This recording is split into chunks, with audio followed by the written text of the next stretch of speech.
Shropshire Angler. How's everybody getting on with a bit of rough weather we've had lately with the snow and whatnot?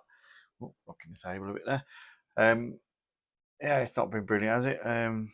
Fishing, haven't been able to get out much this month or the last few weeks. So I did go pop down to the River Severn a couple of weeks ago, see if I could get some perch and pike out. Nothing doing. Might wait for it to get a bit colder, that sort of thing. But I thought this video we'd have a look at some feeders and whatnot, and show you the sort of feeders and that I use in my course fishing. But I'd also thought I'd show you something I picked up the other day from the tackle shop. I know, spending my money again. A new little tackle box. Always have buying these blooming tackle boxes. There's a garage full of them, but they're a handy bit of kit to have everything all in one place when you need it. This one is Angling Direct's own Advanta range. I was quite impressed with this because I think it was about 20 quid, something like that, 20, 24 quid. But that's a hell of a lot cheaper than a similar one I used to have in my carp angling days, a Coram box, I think, which cost me 40 quid. But yeah, it's nice and strong, got some good clips on it, but we'll have a quick look at it, shall we? Let's see what. Yeah, so this is the box from Advanta. I have to excuse the mess. We're going to be looking at these in a bit, and I'm doing a bit of sorting out while I'm not doing much on the bank. Got a couple of good strong clips on it. Lots of little compartments. I mean, I know they're quite flimsy lids, but I still think they're quite good. Lots of little compartments yet to be filled, but don't worry, they'll be filled quite within a few months probably. And you can keep bits and pieces in. Also, although I think it's more of a cart thing. There was a rig board in here, but I've already tied a few little links for my feeders. I'll predominantly use this box probably when I just go short session feeder fishing with my chair in that, and I go quite light, and this will just go in my bag, so taking some bits and pieces that I'm going to need for if I need to tie any hook links or change any rigs or anything. But yeah, that's what I'm going to be mainly keeping in. But it comes with removable dividers for this section and for the larger section, so you can kind of move it around as you want. You can see I've already got a few little bits and pieces in, but you can make these compartments to the size you need them. This one didn't come with it. That's from one I picked up probably from another box somewhere, but it did come with these two containers. Again, nice little clamshell design. Clamshell, should I say. This one's a fairly bog standard one. Keep all your little terminal bits in. But I did quite like this other one that came with it. This would be a good one you can have shoved in your pocket when you're roving about on the bank. It's got like a removable tray, so you've got some inserts inside the tray, and then obviously you can keep some bigger bits of equipment in there. But yeah, I thought that was a nice little container, but as I say, I don't think that was too bad a buy. I think it was about 20 quid. It might have even been $17.99. I'll have to find the price and put it on. I think it's pretty sturdy. I think it's well worth the money. But it's up to you. See what you think. Next time you're in an Angler Direct, you can check them out. They do a lot smaller one, I think, which is just a rig board. But I think there might be other ones. I can't be entirely sure. I can't remember. But yeah, it's their range at Angling Direct is increasing all the while. They're adding lots of little bits, and a lot of this stuff I think I've said before that's coming in now is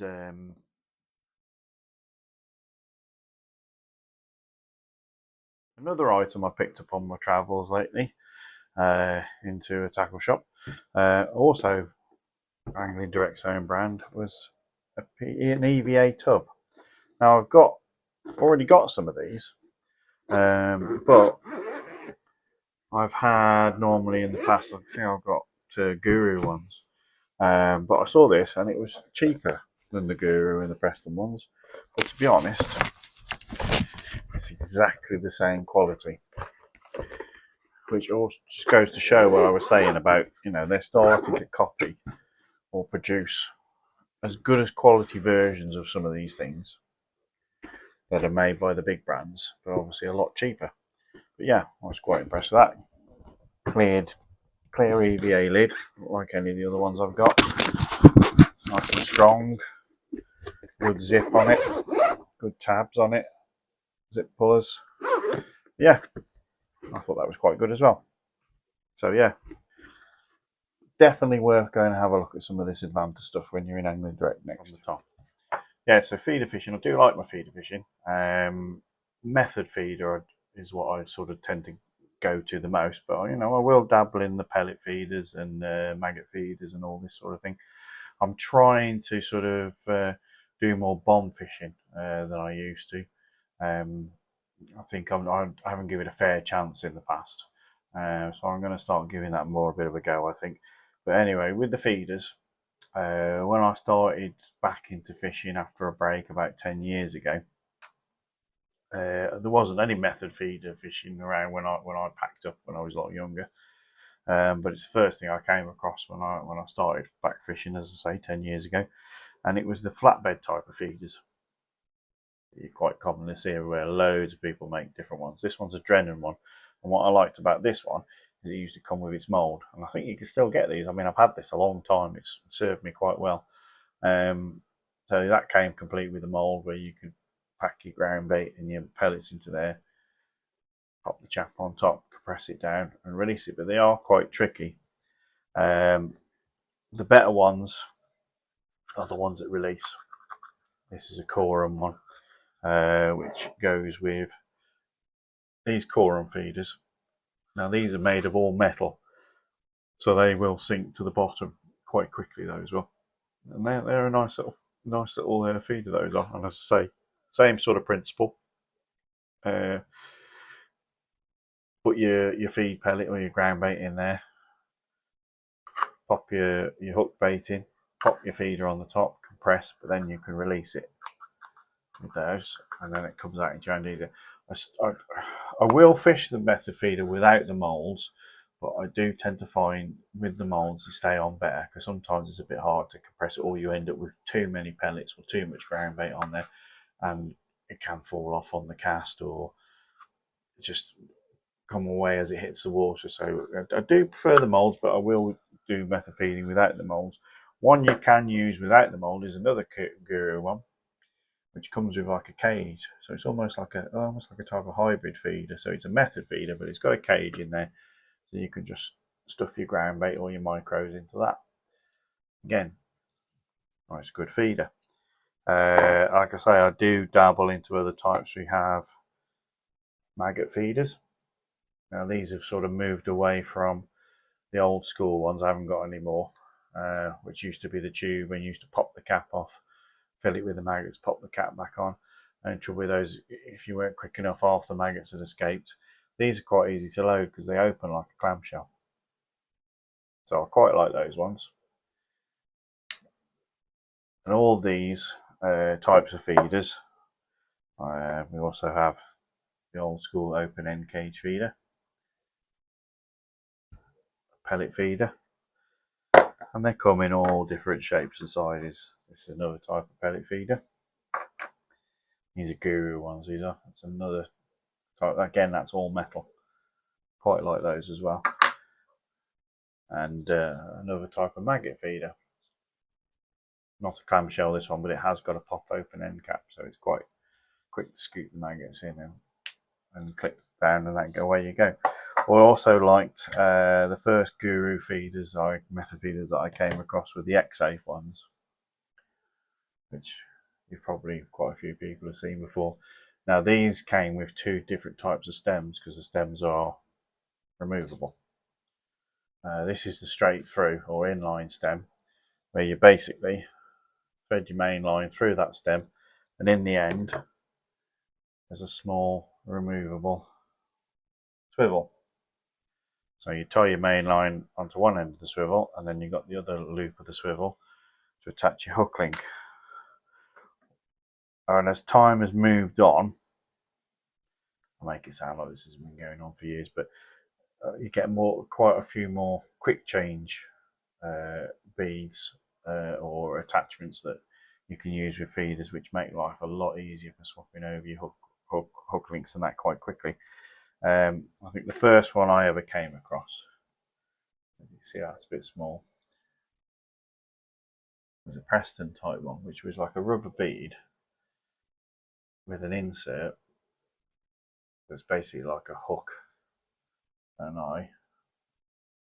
hard to see those. I'll get you a better shot of these in a minute on the desk. That was the first one I came across. Before that, it was kind of like a rubber bead that you could push a swivel into. That sort of bead then acts as a cushion against the swivel.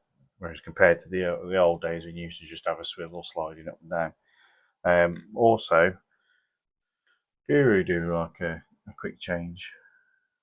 I quite like that one as well. Whereas that one, it's just a hook. So when you pull it out slightly, you can literally just see that point in the camera. That's what that'll focus. You can just slide your loop of your hook link onto there and then push it back in. And when you first look at it, you think, is that going to stay on? But I've never had one come off. I forget what this one is. I think this is another Corum one. It's the same principle. The rubber bead and the removable hook that you tie your main line to. That's another good one. Now, as I was saying, rambling now, these X-Safe ones, they came with two different types of stem when they first came out. These are the inline stems, as I said before, but you then did also get an elasticated one, which you've got a hook at one end. So you pass your line into the tube, tie a loop on the end of it. So these were kind of like the first quick change feeders. So all you had to have was a loop on the end of your line, and you could just hook that on. There's like a little bead that keeps it on, and then slide that back into the tube, and then it has a metal ring on the end where you attach your hook into. Now the idea with those was, as you was playing the fish, these would come like a cushion, almost like the elastic on your pole. But I have used these, but I'm not a massive fan of them because I sometimes think the fish can bump themselves off quite easily. But I think that's might just be me as an angler. Everybody else will tell me probably different. But there's quite a lot of fisheries that do favour these, or they used to anyway, because they reckon they were more forgiving on the fish's mouths and that. But yeah, so the hook safe, the X-Safe Guru ones, what I used to like about these was they had a little platform to put your bait on, and they came with a mould as well. But you have to buy that separate, and I think that's a bit bad. Some of the ones I use now, I'll show you in a minute, they do the same, or some you could buy the mould and it comes with a feeder. They vary. But yeah, but again, it wasn't a quick release. It's a bit soft at the bottom, so you can push it through. And it's got a little indent there where they tell you to put your hook bait on your hair or whatever. But I've found in the last couple of years, and I think I've heard some other anglers online mention it, that it's better to actually not have your hook bait showing at the top of the method feeder, on the top of the pile of bait, but to actually put it in last. So put your method pellets or your wetted micros into the mould or your ground bait, then put the hook bait on top. So when you pop it into the mould and turn it that way up, obviously release it, it's at the bottom. So they've kind of got to go through the feed to get to your pellet, or your boilie or wafter or whatever. And what happens is quite sometimes is, it falls away and it presents a better pile with it in the centre, your hook bait in the centre, so they're going to just scoop it up. I think they've done a lot of underwater filming on some of these YouTube channels, and they've seen that works better, having the hook bait underneath the feed rather than on the top, showing at the top. But then they made an alteration to these, or made an accessory to sell, which is quite handy when you're fishing with wafters, which is this little bit of kit. I can't remember exactly what it was called, but this clips on to your pellet bed where you hook, your little platform where you put your hook bait, and it's got a little line clip. Now, sometimes when you're using a pop-up, you can drift if you drift a little bit too high away from the bait, or look a bit strange to the fish. So what you can do is this: you can set the height you want your wafter or your pop-up to be above the feeder without having to keep changing your hook link, because you basically put it into the line clip and then pull it up as far as you want it to go, because you want it sort of like just hovering above the pellets or the ground bait. And if you use like a brightly coloured wafter or pop-up in amongst some normal brown ground bait or dark ground bait, that stands out to them, and that seems to draw their attention quite quickly. So yeah, that was a good little bit of kit, but you can buy those separately. I think they're only a couple of quid and you get 2 of those, and that's sort of like altering the feeder you've got to, just little tweaks like that can make all the difference, I find. And then what I tend to use now, which is my favourite method feeder at the moment, is the Banjo hybrids from Preston Innovations, and they come in different sizes, different weights for whatever situation you want. Obviously you can get different quick release molds for the different sizes of filters, so you can feeders, sorry, so you can get a nice big one for in the summer when they're taking and they're on the munch and they're on the feed. I tend to use the mid-range one, the medium one, a lot the most. But then you have got smaller ones for the winter when they're not taking so much feed and they're a bit more finicky. Again, these are very similar to the Corum ones, and they're brilliant. It's just easy to pop out, and it keeps it all tight and compact and streamlined on the feeder. But also, they've got the removable stems as well. But this is the Preston ICS quick change system, which is a godsend, because, or I find it for my feeder fishing, because now I can swap over without completely breaking down the rig all the time or the rod. I can have a method feeder on there, or a cage feeder, or a pellet feeder, or even the bombs you can get that go on here as well, maggot feeder. So I have sort of got quite a few of these in different guises. So that's the Banjo feeders. That's the old school open end cage feeder. That's a pellet feeder, and they're all interchangeable. And the system comes with quick change, again a quick change bead. I think it comes with 1 or 2 of those, but you always end up buying some spares, because you can drop these, or obviously you get snapped off and that you can lose them. But that's the standard one, the one they started off with, and the one they've got now is a bit like the Guru bead, the quick change bead. They've done a 360 one, 360 bead, and what this one is, it's got the metal loop on. See that? The metal loop on, not plastic, and it can be quite tough to pull out when you first get it. Very similar to the Guru one with a clip. But what they say with this one is, they call it 360 because the hook link can move around better on the bigger loop. So it's quite a good way, pretty good presentation of your hook bait. Now, like I said before, there's all different beads, and I'll show you those a bit closer in a minute on the desk rather than trying to hold them up. So yeah, those are the feeders I like to use a lot of.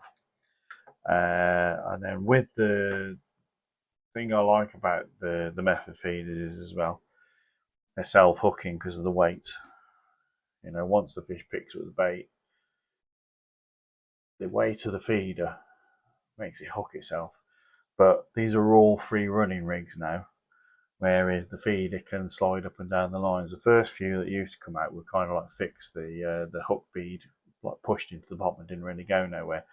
But for fish safety, a lot of fisheries now prefer you to have a free running rig. So that's why now all the beads you get from them don't actually go into them anymore and fix. They just butt up against them, so the feeder's got some sort of a cushion bead for casting and whatnot, or when you're playing the fish. But it's free running, so if it does snap on the main line, it's not going to be carrying this feed around with it, trying to shake the hook when it's got weight that's keeping it anchored. So this will just drift away. Obviously, all right, yeah, okay, we've lost £3 worth of feeder, but the fish is safe and happy, and he'll be able to shake the hook that you put him in. And with these, whether you've used them or not yourself, method feeders, you only need quite a short hook length. So anything, the biggest you'd probably use is about 4-inch hook length. It's very short hook length. I tend to use a 3. Some people will use a 2. But I'd have to buy them because I have tried tying 2-inch ones and I have managed to do it, but it is fiddly as anything to tie a 2-inch hook.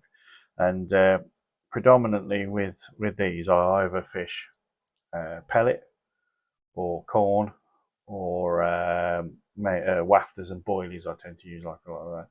And so short hook length with like a band on or a pellet spike or a quick stop, and just a small hook length, 3 or 4 inches, as I say, and that's brilliant. I mean, with the beauty of a lot of these, the companies are doing like some variation on a quick change system, but I think the beauty of the quick changes as well, if you do swap to, I don't know, an open cage feeder, you want to be having a longer hook link, at least 6-inch hook link, but you can just unclip your hook link, swap the feeder in a matter of minutes, and you've got a different presentation and a different setup straight away. So that's what I really do like about the quick change system, and I think a lot of the companies are sort of moving more towards that to keep up with the idea, because it's not so much, I don't want to say game changer, but it just makes life a lot easier, to the point now where I've got friends who, when they go fishing, they have 2 or 3 different rods set up, one for a bomb, one for a method feeder, and one for whatever pellet feeder. Whereas I can just, I just have one rod, one reel, chop and change the feeders or the hook links according to what method I want to fish. But so we'll have a closer look at some of these feeders and beads on the table, because I think it'll be easier to see. So these are just a selection of the beads I was talking about. So this was like the early one, first one I sort of really come across,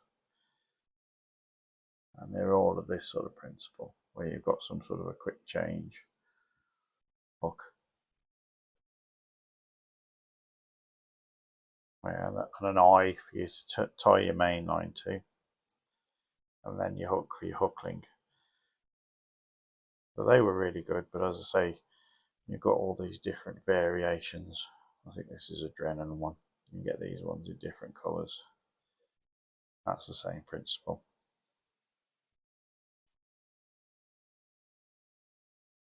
Yeah,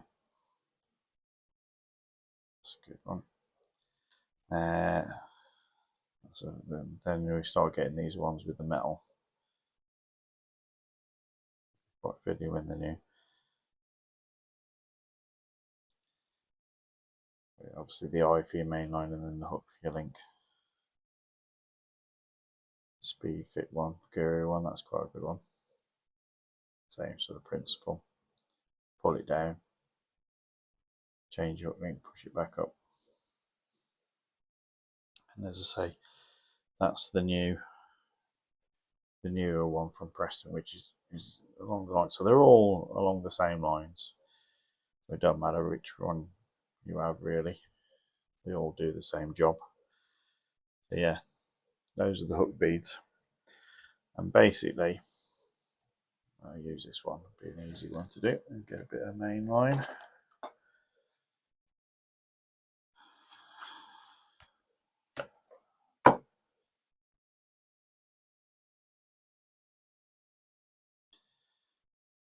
how you'd attach these is you would pass it through your feeder or the tube.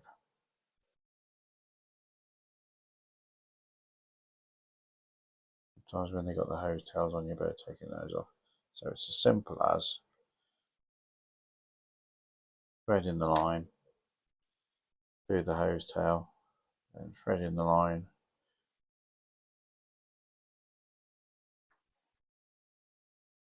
fingers and thumbs through the tube, and then on your chosen thing, thread it through the hook bead,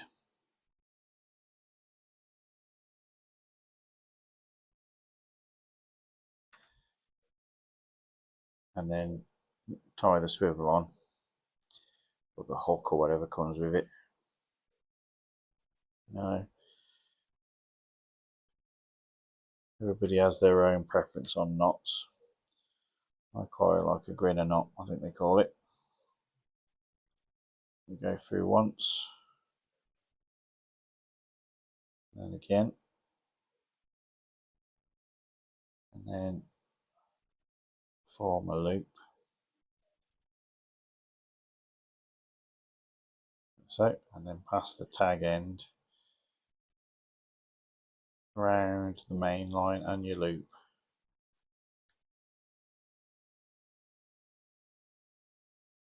About 5 times. So that's 2, 3,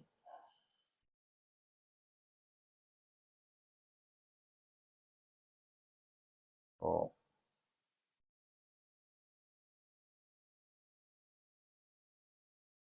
5. Wet it.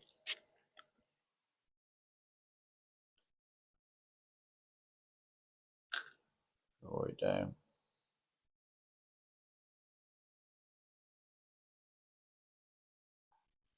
Draw the knot down onto the loop. Trim your tag end.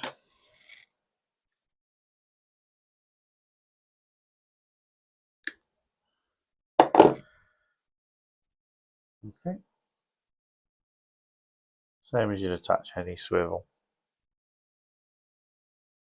Nice and tight. And then just pop your bead over the eye. And then with your hook link, find a hook link.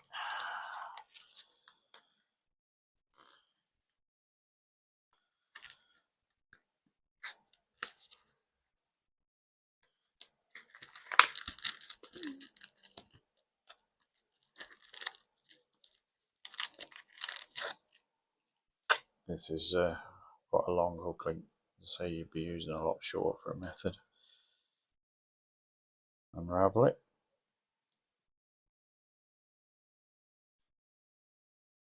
And then obviously you've got your loop.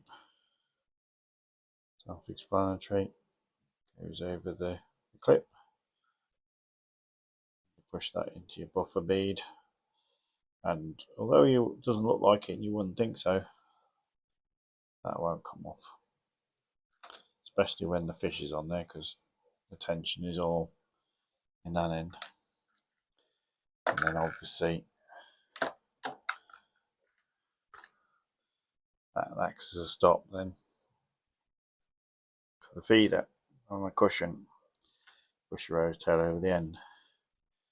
Now, they all work very similar, but with the ICS system, they have a slot in the back.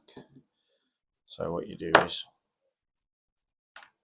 pull your hose tail off, thread your line through the slot in the back into the main channel, and then you can slide your tube back up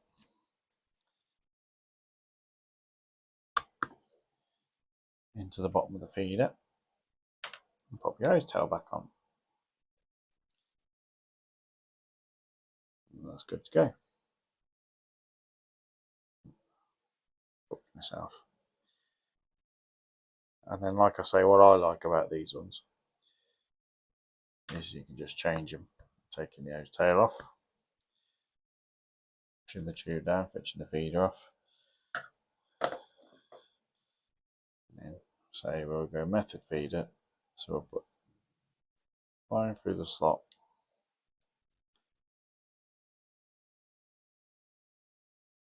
Tube in. The hose tail back on. You're good to go. And you can chop and change that, as I say, with all the different ones, the pellet feeders and the bombs as well, which are like match cubes, I think they call them. So yeah, and it's that simple to swap them over, that simple to attach the rigs, and they all work in a similar principle. They've either got a metal or a plastic insert. So yeah, great little item in combination with the feeders. And quick change or normal, you can use them on any of your normal feeders. You know, any of the excess ones that aren't quick changed, they'll still work on those. It'll just be that the bead buffers up against the bottom of the feeder. Now, this is the one I'm looking for. That'll buffer up against there.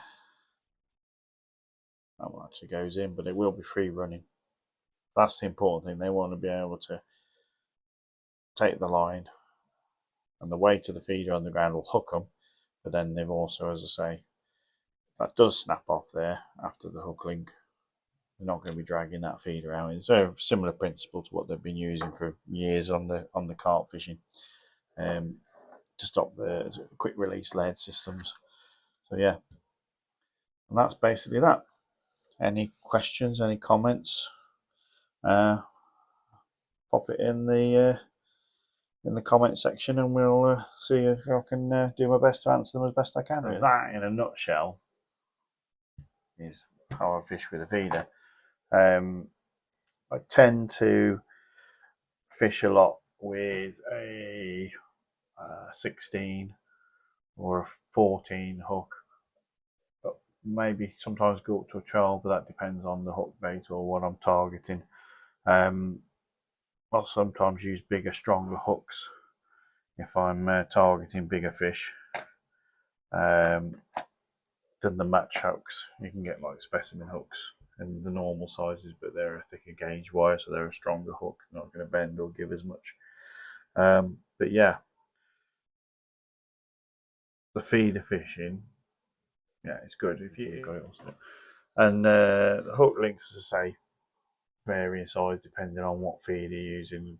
The method feeder, as I said before, predominantly 3 or 4 inch. Then when you start using your cage feeders, 6 inch. When you're fishing with your bombs, you can be anything up to 10 inches to a foot long. As I say, I'm trying to do a bit more with that.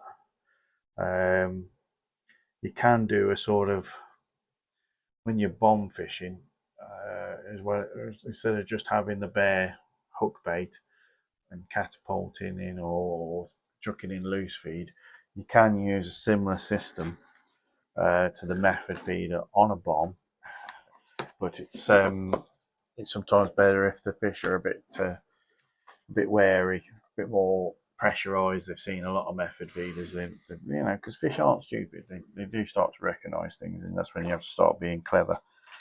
Is a product called cone, pellet cone. It's not actually a feeder, it's a mold. And the one I use is the Guru ones. They come in a set of 3 different sizes. I can't find the other one. And you also get you can buy them as a kit. They come in a kit, so you get the 3 sizes, and you also get a gate needle, the open latch. And what the idea is if you compress these, it doesn't work so well with ground bait, but if you compress fill these with your wetted micros, compact them, you can then push them out, and they form a cone, and it's good enough, holds together enough for you to cast. I don't know about long casts, but I can get quite a good underarm cast on that. And how you fish that is you have your bomb on the line, if I can find a bomb. You have your bomb, that's quite a large one. You have your bomb or your cube with your quick change bead tied to that on the main line. And it's better if you use the quick change, because the only downside with this one, there are other ones you can do without having to remove the hook link, but the only downside with using these, although they're really effective, is you have to, every time you come to load them, you have to disconnect your hook link. And then what you do is you fill this with your micros, compact it, push your baiting needle in, make sure you get it the right way. You do it the convoluted way, so you can pull out the cone of pellets with your hook bait. So you fill this with the pellets, compact it, push your gate needle through, open the latch, put the loop of your hook link over the end of that, close the latch, and then that enables you to pull the hook link through with your hook bait already on. And when the hook will bury itself into the pellets, and then the pressure of the pellet or the boiler, whatever you're using, you'll be able to pull out this little cone of pellets. And then you've got the perfect little amount of feed and your hook bait and your hook buried all together in a little parcel. Now these are really, it works well in the summer, but these are really good in the winter. Can't say, to be honest, that I've ever used the smallest one, but I could see that working with silvers. But the bigger one, I always tend to use the bigger one, but they come in a set of 3. But yeah, that's been quite good. It's really good as effective as well in the margins as well, with a really light lead jar on there, or bomb, or whatever you want to call it, a really light one, and you can just literally drop it by the reeds or something. Minimal disturbance, length of your rod, whatever, and that's quite a devastating method as well. But yeah, that's something else you could try. But I say there's stuff coming out all the while, so if you've not seen those before or had a go on it, I'd give them a go. It works quite well. Another thing that I've seen recently that I haven't actually tried yet is Guru do these bombs, and they've got a cavity on either side and a little grill in the middle to let the water pass through. And you can pack these with, again, micros, ground bait, or even paste. So that acts, and even put a drop of liquid on there, anything to draw them in. So that'll be near to your hook link, to your bait. That'll help draw them in, and on their way in, they quite often pick up any freebies you've scattered, catapult some 8 mils or some 10 mils around it. They'll be on their way in, and they're going to pass the hook bait on the way to see what's over here attracting me, and they'll quite often just carp or just suck that up on the way in, and away you go. I quite like the look at it, but I will be honest, I haven't tried it yet. But I do know people who fish with it, and they say it's quite, it works quite well. So that's just a few things as far as feeders go. We might go in depth a bit more in another video, and then hopefully we're going to try and get some footage on the bank. It isn't always quite as easy, especially to do on your own, to film and fish at the same time. But I'm going to have a go at it and see if we can crack it. And the trouble is, a lot of the time lately when I've been fishing, it's been on the spur of the moment. I haven't got time to go and charge cameras or bring tripods and that sort of thing. But I am working on that. But as I say, if there's any questions you want to ask about the feeders, or any of the new stuff I've bought recently, just ask.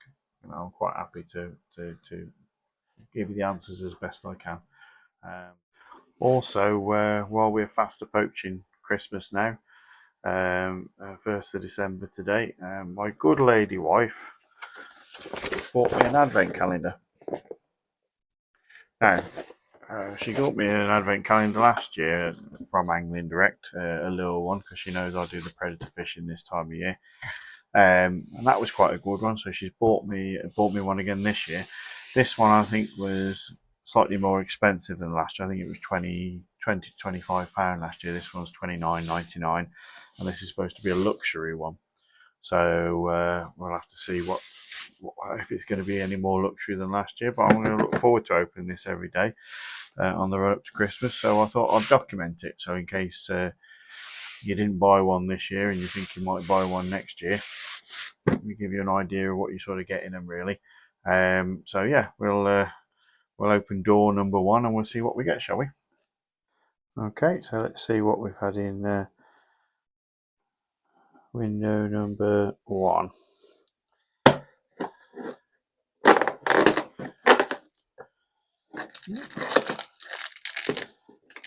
And we've had good size paddle tail bait, swim bait, with a treble hook stinger on it. So yeah, that's not a bad little bit of kit. So I'm looking forward to see what's in the rest of it really. But as I say, as we go on, probably won't, with work and everything, be able to get on each day and do it. So I might do a group of days and then put that on as a video at the end of the week or something like that. But yeah, I'm quite impressed so far. Let's hope the rest of it's as good. But yeah, enjoying that. Yeah, that's it for today. Thank you for watching. Thank you for liking and subscribing. Keep hitting that notification bell for when the new videos come out.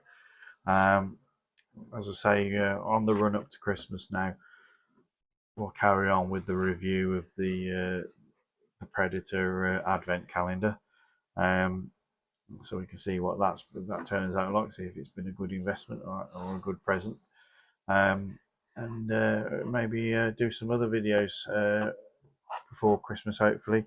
Be mainly reviews and instructional, I think, because the weather's been against us, and I'm really solid at work at the moment, so it's finding time to get out on the bank, but we're getting there.